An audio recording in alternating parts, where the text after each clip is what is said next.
This is not your home. I moved into the house at the end of October, just as the last leaves clung to the trees and the wind began to carry the sharp bite of frost. The house stood alone at the edge of a small forest, 2 stories tall, built of old red brick and shadow. The roof sagged, the porch boards creaked underfoot, and the yard was choked with dead weeds. No one had lived here for over a decade, maybe longer. The price was suspiciously low. The realtor gave me a polite, thin smile. Far from town, old structure, locals say it has noisy sometimes, but it has solid. I didn't ask what kind of noise, I just nodded. After my divorce, I didn't care. I wanted solitude, silence, walls without memory. The first week passed in a kind of grim calm. The floorboards moaned underfoot, a pipe in the basement leaked, and the power flickered once or twice. Local repairmen were slow. The neighbors were polite but distant, especially old Mrs. Collins from next door. She looked like wine could carry her off, frail, all bone and wrinkles. "You won't stay long," she said one afternoon, squinting at me from behind her garden fence. "This house doesn't like strangers." I laughed it off.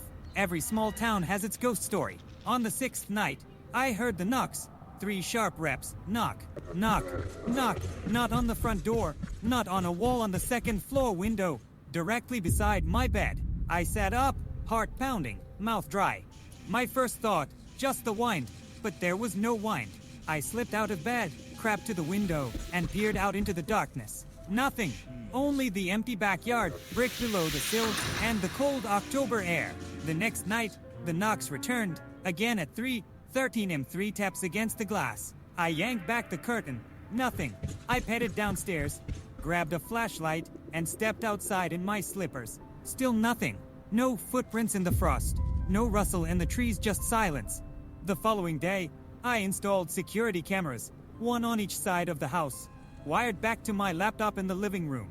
That night, when the knocking came again, I scrambled for the feed. Nothing. No motion, no figures, no light, just the unblinking land staring out at empty darkness. But the knocks persisted every night, always at exactly 3:13. 3 blows. Knock, knock, knock. Exhausted and paranoid, I began sleeping during the day, surviving on coffee and whiskey. I stopped leaving the house altogether. I was unshaven, pale, my eyes bloodshot. On the 8th night, I noticed something new. 3 fine scratches on the inside of the bedroom window, exactly where the knocks had landed. I ran my fingertip over them. They were deep and jagged, as if claws had raked the glass. That same night, my phone buzzed with a text from an unknown number. "You made a mistake. This is not your house." My hands went ice cold. I stared at the screen, breathed shallowly. I tried to reply, but the message failed to send. I didn't sleep again that night. The cameras recorded nothing as always. The next morning, desperate for answers, I went to see the local priest, a weary man with sunken eyes and yellowing teeth. I told him everything. He listened gravely, then said, "Some places don't belong to us. This isn't about ghosts. It asks about place, living place. Houses can remember someone or something, but that doesn't mean they remember you kindly." I laughed at him. He didn't. I decided to leave. Drove to my friend Willa's apartment in the city. I laid out the story, the knocks, the texts, the scratches. Will thought I was unraveling under stress. "I'll help you list the house," he said. We sorted out. That night, I slept in his guest room. At precisely 3:13, I awoke to the familiar sound. 3 taps. Knock, knock, knock against his 7th floor window. My blood ran cold. Then my phone buzzed again. "You Ray still here?" He asked asleep. "The house remembers you." Will was gone before dawn on a work trip. I returned to the house the next day, battered by fear but driven to understand. Inside, I found new words scrawled on the bedroom wall in what looked like smudged charcoal. "You made a mistake." He never laughed. "The house remembers." I barricaded the windows, sprinkled salt in the corners, and left every light on. I sat in the hallway, clutching a baseball bat, laptop streaming the camera feeds. At 3:13, nothing but stillness, a silence so dense it pressed on my eardrums. I must have dozed off.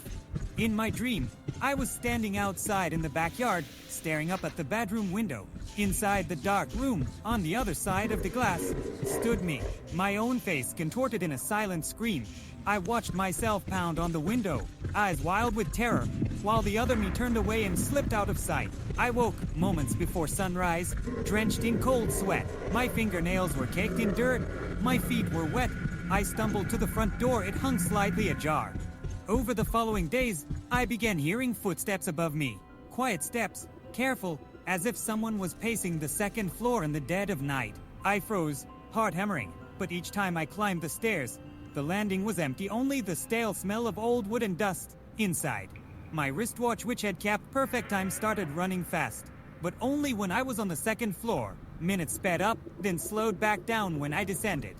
At first I assumed a mechanical fault, but then I noticed the clock's hands raced ahead precisely at 3:13 every morning. One afternoon, I tried to remove the window pane from its frame, thinking I'd clear away the claw-like scratches. The moment my fingers touched the glass, a jolt like electric pain shot up my arm. I jumped back to see, in the vanity mirror across the room, the silhouette of a hunched figure, its back to me, then gone in an instant. I was alone, or already not alone. The text messages kept arriving, growing more ominous. You don't hear him, but he is inside you. You Ray, a guest who stayed too long. Go back where you came from before it is too late. On the 16th night, I set up a voice recorder facing the bedroom doorway and turned the camera toward the window. At exactly 3:13, there was no knock. Instead, I heard breathing deep, raspy, so close I could feel it on my neck. I whirled around, bat raised, and found nobody there. On playback, my recorder captured my own voice in a low, hollow tone. I am already awake. Are you? By then, reality was slipping. I walked into rooms to find objects I'd never bought. A child's wooden toy on the staircase. A chipped mug with initials I didn't recognize. An old leather-bound book with a brittle leaf pressed between its pages. They all appeared overnight items I'd never brought in, yet now set in my house. Late one night, I checked the south-facing camera again. On the third rewind, at 3:13, a boy appeared outside, standing motionless in the yard, head tilted up at the bedroom window. His face was pale, uncanny, younger, gaunt, but unmistakably mine. He watched my window for a moment, then vanished from view as the frame went static. I screamed, slamming the laptop shut. That night, my phone buzzed with one final text, "You Ray home." Since then, the knocks have ceased, the house lies quiet, the cameras record nothing but empty yards and darkened walls. But something has changed. The neighbors no longer greet me when I pass Mrs. Collins on her porch. She lowers her eyes and crosses herself. I see in their faces that they don't really see me anymore. I live here now. I am not sure I ever truly lived anywhere else. Sometimes I catch my reflection in a hallway mirror and my eyes blink out of sync with my face. Sometimes when I exhale, the glass fogs where my breath never reaches.